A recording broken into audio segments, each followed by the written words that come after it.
Специално за Невромедия разговаряме с един специален гост на Националния конгрес по неврология, професор Пламен Цветанов, който работи в Англия, в университетската болница в Брумфилд, Великобритания и е консултант по неврология и неврофизиология. Здравейте и благодаря, че приехте нашата покана. За мен е чест и удоволствие да мога да дискутираме определени проблеми и неща, които биха представляли интерес за вас. Добре, нека да започнем от нещо по-общо. Какво представляват нервно-мускулните заболявания и кои структури ангажират?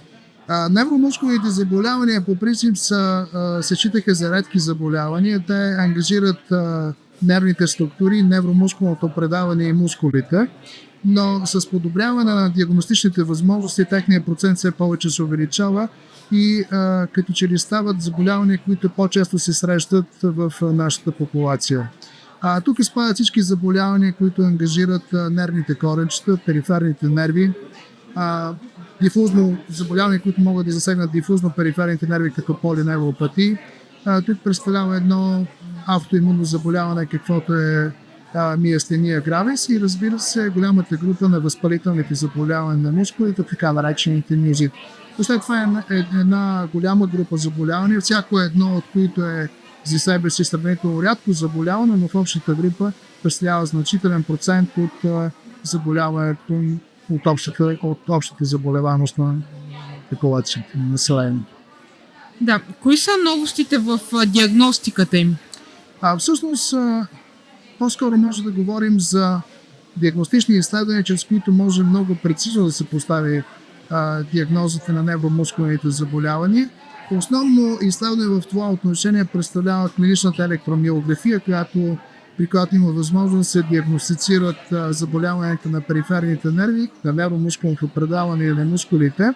Не разбира се някои по-специфични изследвания, каквото представлява електромиографията на единично мускулно влакно, което е едно много чувствително изследване, за да се окаже заболяването на невромускулното предаване. Разбира се, тук могат да се включат и други изследвания, чрез които може да се проследи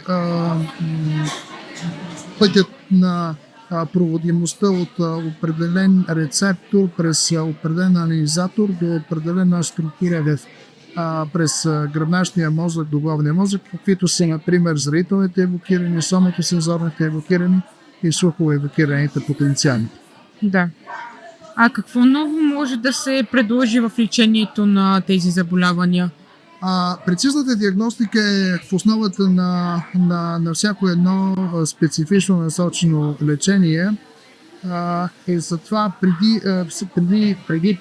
преди започването на всяко лечение, едно заболяване трябва да се подозира.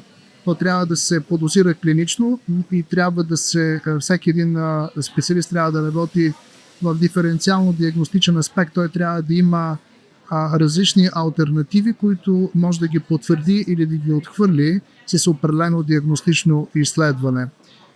Новостите, вие имате преди в лечението. Да. Значи, новостите включват това, че например в последните години твърде много навлиза така нареченото ултразвуково изследване на периферни нерви и мускули, при които има възможност да се локализира заболяването и да се проведе едно сравнително интервенционално лечение, т.е. да се вкара медикамента в близост с увредената структура и по този начин да се повлияе добре самото заболяване. Така, например, в популацията е твърде разпространен така наречения фасетен синдром, при който имате възпаление на малките стави, на прешените, и ако под ултразвуков контрол успеете да локализирате възпалителния процес и инжектирате стероид в близост с мястото, където се намира възпалителния процес, възможността за повлияване на това заболяване е много по-голяма, отколкото това се не прави просто интрамускулно, интравенозно или перорално. Да. А каква част от тези заболявания могат да се лекуват с ботулиновия токсин? Знаем, че е доста известен и се използва в различни състояния. Къде може да го приложим? В последните години ботулиновия токсин заема една голяма част от терапевтичното повлияване на невромускулните заболявания, особено що касае така наречените дистонии. Дистонията може да бъде локална, тя може да засегне очните мускули, където се нарича блефароспазъм, тя може да засегне мускулите на шията, където това се нарича ортиколис. Може да бъде по-травматична, може да бъде по-инсултна, когато това води до повишен тонус в мускулите на крайниците. Всяко едно от тези страдания може да се лекува с ботулинов токсин. Най-добре е ботулиновия токсин да бъде първо, че трябва една прецизна диагностика да се докаже налично на дистония, а в още по-добре е, когато ботулиновия токсин се инжектира под електромиографски или ултразвуков контрол. От електромиографски контрол може да се установи засегнати от дистонията мускул, тя даже дори може да се чуе под електромиографски контрол, да се инжектира съответния мускул, което води до чист акустичен феномен на намаление на дистоничните разряди и по този начин много локално да се вкара медикамента.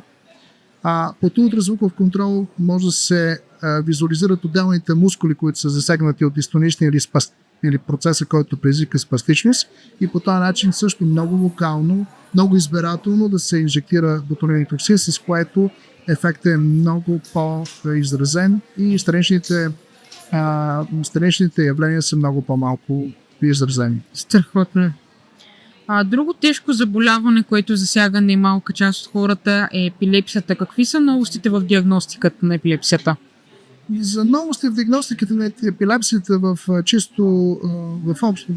общ план не може да се говори, но по-скоро може да се каже, че с въвеждането на така наречената видеотелеметрия има възможност не само да се запишат промените, които настъпват по време на епилептичния пристъп или на псевдоепилептичния пристъп, но да имаме и чисто визуална представа за фенотипа на този пристъп. Така че от една страна имаме възможност за видеозапис на самия пристъп, от друга страна в същото време имате възможност и за запис на електроенцефалографски запис, като това дава възможност за много по-точна фенотипна характеристика на пристъпа и за много по-точна, разбира се, диагноза.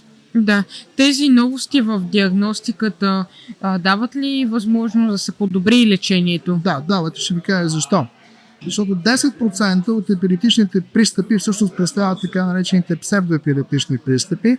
Вие знаете, че има известен процент от хората, които имат функционални нарушения, при което те всъщност нямат епилепсия, имат така наречените псевдопристъпи и именно видеотелеметрията дава възможност за удиференциране на тези 10%, което не е малък процент. Защо? Защото на практика вие записвате един пристъп, който няма никакво отражение върху електроенцефалографския запис. Ако има такъв пристъп, който всъщност се разгръща и по нищо не се различава от епилептичен пристъп, а на електроенцефалографския запис вие нямате никакви промени, това е един псевдоепилептичен пристъп, който не налага лечение с антиепилептични медикаменти, които са медикаменти, знаете, до живота и могат да имат, разбира се, странични ефекти. Да. Добре, какво представлява психогенният пристъп? Това, което ви обясних, всъщност това представлява функционално нарушение, функционално нарушение на централната нервна система. На практика при него няма възникване на разряди в мозъчната кора. Освен, разбира се, псевдоепилептични пристъпи, има и други функционални нарушения. Може да има функционални парези, може да има функционално треперене на ръката и така нататък, които всъщност не се дължат на някакво органично, а се дължат на функционални нарушения, които на практика поведението при този тип болни не е по традиционния начин с медикаменти, а има други начини за тяхното повлияние. Да. Друго заболяване, което може би пак е във вашата сфера и би могло да се подобри диагностиката за него е Паркинсона, Паркинсоновите синдроми и тремора. Електрофизиологията в последните години твърде много навлиза в диагностиката на екстрапирамидните нарушения, какъвто е, например, треперенето, тремора. Вие знаете, че тремора може да бъде един усилен физиологичен тремор, който всъщност може всеки един и здрав човек при определени обстоятелства да го изрази, тъй като неговата амплитуда е по-изразена. Може да бъде едно доброкачествено заболяване, каквото е есенциалният тремор, но може да бъде в същото време и Паркинсонов тремор. Електромиографското изследване дава възможност чрез отвеждане в няколко канала, за да установи дали залповете са синхронни, дали са алтерниращи. Въобще има характеристики, чрез които има възможност да се отдиференцира есенциалният тремор от Паркинсоновия, органичният тремор от функционалния тремор, усиления физиологичен тремор от органичния тремор и така. Така че всеки един пациент, който е насочен за електрофизиологична оценка на тремора, всъщност има възможност в значителен процент от случаите да бъде точно и ясно диагностициран. Дали се касае за Паркинсонов тремор, дали се касае за есенциален тремор, дали се касае за органичен или функционален тремор.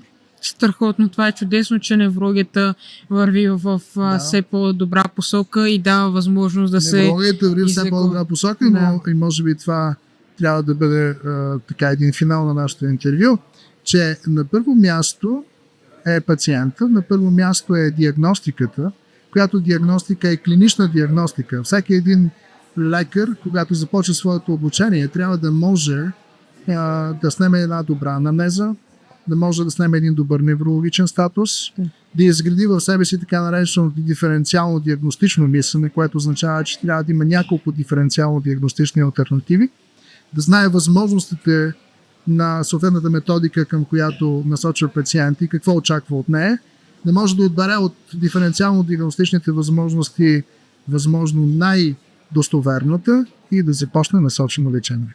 Това всъщност е пътя, който всеки един клиницист трябва да извърви, ако иска неговите пациенти да бъдат удовлетворени от грижите и терапията, които той му ги прилага. Чудесен завършък на нашето интервю. Благодарим, професор Цветанов. Аз ви благодаря.